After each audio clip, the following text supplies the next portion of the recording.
In this video, we're going to talk about converting the line on your existing blended gas, long draw, bottoms up beer setup to pour any nitrogen forced beer such as Guinness. Typically, during the ordering process of your equipment, we talk with your sales engineer and they'll decide, hey, these are parts that we will include for the installation process to get your nitrogen line set up. However, if you decide later on that you want one, we're going to send you a kit with different equipment, parts, some tools to do the work yourself. So that's kind of what we're talking about in this video. If you're wanting to pour a Guinness keg, you'll be included a special coupler for the keg, as well as a secondary regulator to act as your keg pressure regulator. You don't necessarily need another tank mounted regulator because with a blended gas setup, you already have a nitrogen tank that's being blended through a blender box with your carbon dioxide tank, your CO2 tank. However, if you wanted to just have a secondary tank of beer gas, which is a 75-25 nitrogen CO2 blend, you could put that in the cooler, or you could leave it outside as well, and we could include this additional regulator. Just kind of let us know what you're thinking to do for your setup. The simplest way to run a nitro line into your cooler will be to go to the current nitrogen tank that you have, and we're going to cut a splice. We'll turn everything off. We're just going to cut some of the tubing away here so that we can attach this T-splice. What this will do is we'll reconnect two lines here. So this line right here is what's running directly into your blender box, and then we'll have this extra in that we can add the tubing that we'll send you, connect it, and so we're going to run a just straight nitrogen run into your kegs, which is totally fine. It won't affect the aroma or flavor of your beer at all. To cut the tubing, I use these tubing cutters. You can use scissors, any sort of cuts that you have. And then we'll provide you with some screw clamps. There are other clamps you can use, but we find these work just fine. So just attach your end.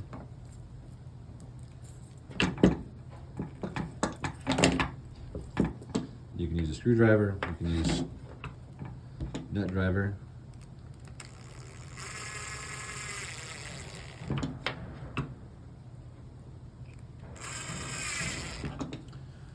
That, and then take your additional tubing that you're going to run into the cooler.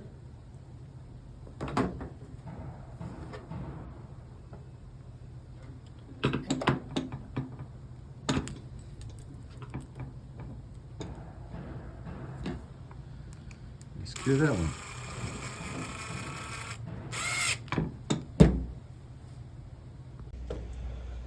To run your nitrogen gas line through your cooler, you're probably gonna have to dig through some spray foam through the holes that we've cut. You just follow the black trunk line that's sticking out of your cooler, follow that whole trail. That'll bring you to your wall-mounted panels here. And for converting lines to nitrogen, I always like to work with the last line in the system. So this is just a 5-product panel. You know, if you had 10 or 12, you know, it would be 10 or it'd be number 12, whichever is last on your dispenser. That way it's easy to remember and the line doesn't necessarily disappear amongst all the other ones. You don't get confused by it. This is your secondary regulator. You notice it looks the same as these. If you had a 6-product or a 4-product, the regulators might look a little bit different, but it's the same principle. So this is going to be our direct keg regulator, much like these are.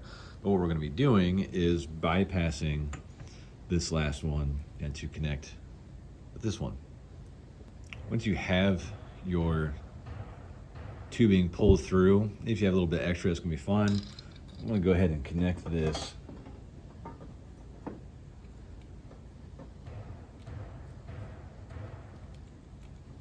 Screw clamp. And you notice that the gas is coming in through this edge here. You could put it on the other one too. It doesn't really matter. we're just gonna need to plug the other end so that nothing leaks out of it. So it goes in through the side and down into your keg. To make that plug, you're gonna have this 3/8 tubing plug here, and just clip off a little section of braided tubing. And you can kind of see this middle-ish kind of part, it's a little thinner. That's where our clamp is gonna go. So once we push this on here, it can be tricky, especially if the line's cool. You kind of see, here's the end, here's that other end, and right in the middle is where we want to put that screw clamp. So it looks kind of like this. Then we're just going to put another screw clamp on this end, and we're going to connect it to our single product regulator. I like to do this before mounting it onto the wall, so I kind of see what space I have to work with, and if I need to move anything out of the way. Because really I like to have the regulator kind of down off to the side. That way you kind of distinguish that, hey, this is different from the others. To mount the regulator, you'll be given 2 longer screws, and you can see there are 2 holes here that we're going to use to screw that. And it's pretty thick, but there's just enough length to get a good mount on it, and just kind of down out of the way as always. The preferred method, and I'm just going to kind of eyeball it here for demonstrations. You can try to line it up like that if you want to too. No problem with that. Actually, I'm going to go ahead and do that. It'll make it a little bit easier.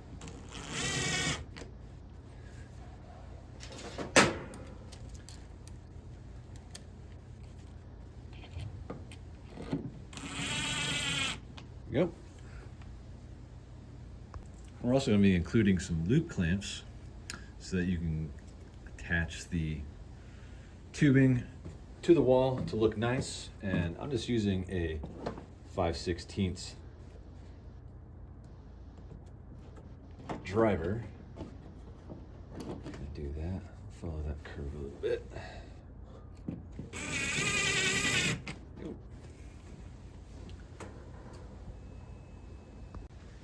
Next thing we're going to do is we're going to cut off our gas line here. So we're going to move the rest of it over onto here. And we just need to plug up this end so that if someone accidentally, had a brain fart and they're like, hey, I want to, this is off, what's going on?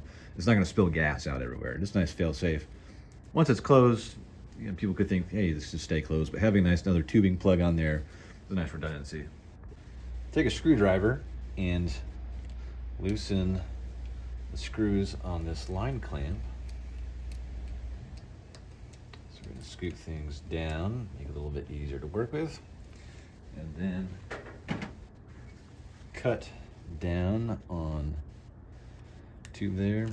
About there's fine. Doesn't have to be exact.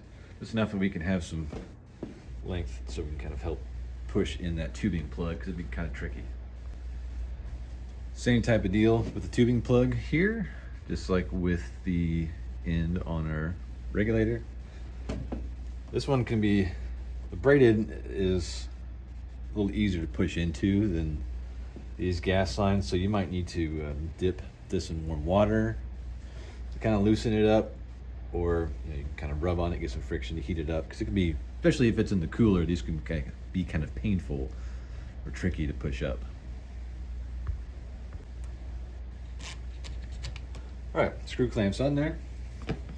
Now we just need to attach this into our regulator, and if it's, you can kind of see like that slack's kind of working, you can just move down the line clamp, move up, excuse me, just to kind of make that look nicer when you go to attach it. Once you get the tubing on there,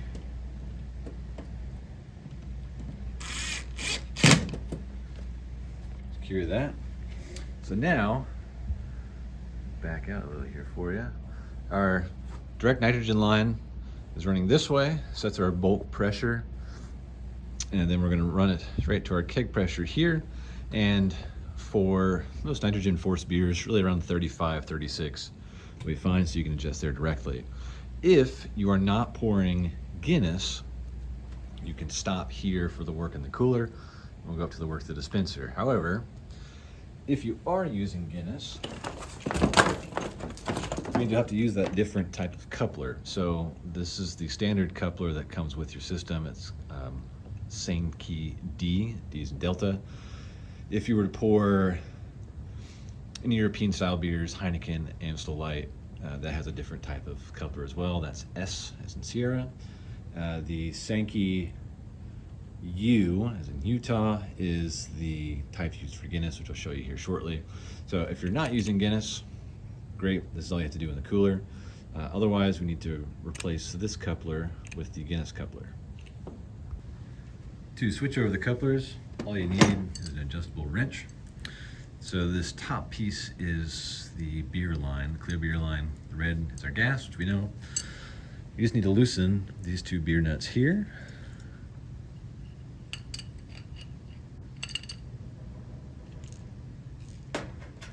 Maybe. There we go. This is your, called a duck bill. It's just sort of a check valve so that it prevents anything from backflowing into your gas line.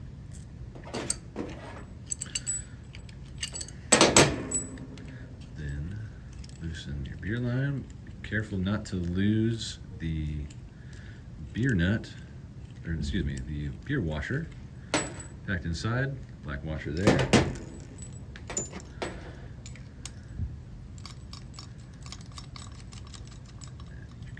That. Tighten up the beer line. For the gas line, there's a couple things you can do. Let's remove this first. You'll notice that it's much smaller duckbill here. Try to compare the openings of the gases between this is the D, this is the U.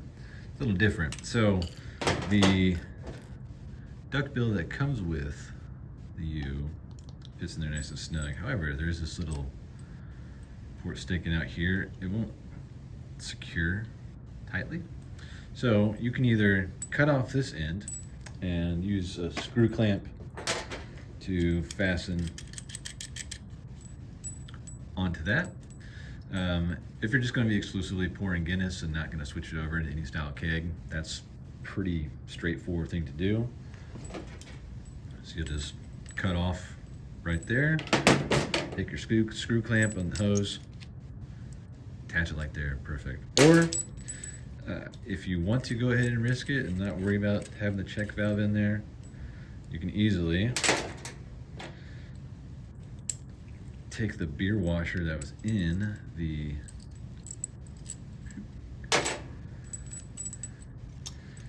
U coupler, put it in there for good measure. You can just screw that on in that way. You're working at a pretty high pressure, so there's not really, as long as you've got pressure going on it and you don't drain anything, you're not gonna have to worry about backflow, but it's up to you what you wanna do.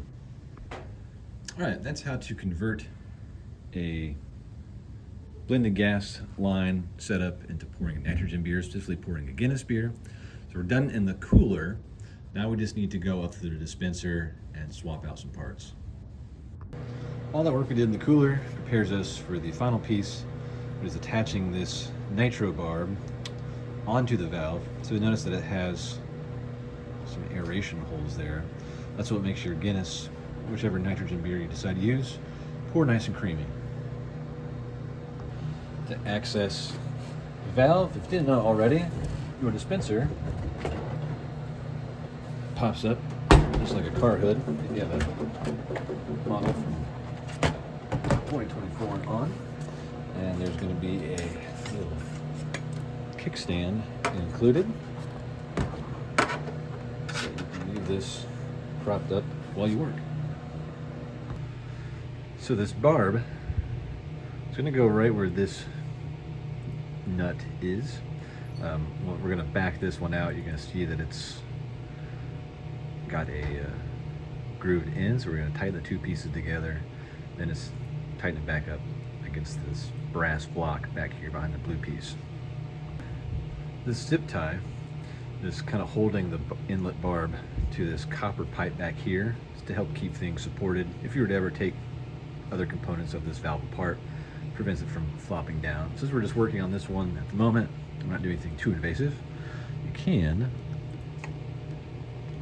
cut that zip tie off, and then make sure your keg is untapped, and you just use a 5/8 wrench, and we're going to kind of back that off. You're going to notice that there's this crimp way back here. It's got a little tab on it.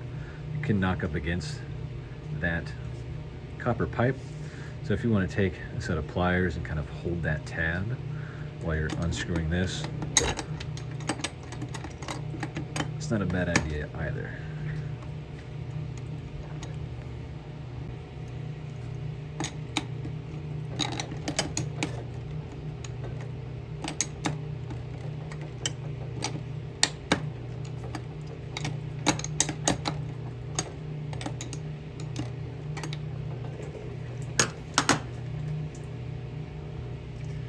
Grab your nitro barb, and it's going to fit. Let's see if I can put this down for you. Here we go. Fit just like that. Screw it on there. Make sure it's nice and snug. Use a second wrench. Verify that. So we're going to use this second wrench during the tightening process. There we go. And just feed the barb back into the brass block there. And it can be kind of tricky depending on how much slack you got to work with. I'm just trying to get it started.